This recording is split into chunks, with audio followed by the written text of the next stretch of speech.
Placard ও banner হাতে রাজপথে ছাত্র জনতা। ইসরায়েলি বর্বরতার প্রতিবাদে ফুঁসে উঠেছে সারা দেশ।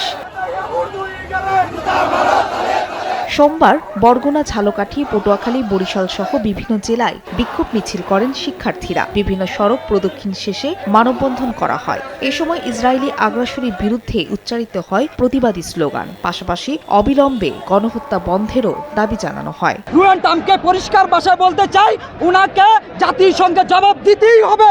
আমরা চাই গাজার মানুষ মুক্তি পাক, ফিলিস্তিন মুক্তি পাক। অত্যাচারের উপর আমরা সবাই বিচার চাই। We want justice. শুধু বিক্ষোভ মিছিল, সমাবেশ কিংবা মানববন্ধন কর্মসূচিই নয়, এ সময় ঘৃণা জানাতে নেতানিয়াহুর ছবি পদদলিত করেন ছাত্র জনতা। পাশাপাশি ইসরায়েলি পণ্য বয়কটের ঘোষণা দেওয়া হয়। নেসক্যাফের কিছু ছিল, ক্যাফে ছিল, এই টাইপের যেগুলো আছে আমরা এগুলো আজকে থেকে অফ করে দিব এবং ক্যাম্পাসে আর কখনো যেন এগুলো না আসতে পারে। নামটি পরিবর্তন করতে হবে এবং দেশি পণ্য তাদের বিক্রি করতে হবে। এটাকে তারা যুদ্ধ বলতেছে, কিন্তু এটা একদম পরিকল্পিতভাবে হত্যা এবং দেশ দখলের একটা পায়তারা। এছাড়া গাজায় নিহতদের আত্মার শান্তি কামনায় জেলায় জেলায় করা হয় বিশেষ মোনাজাত।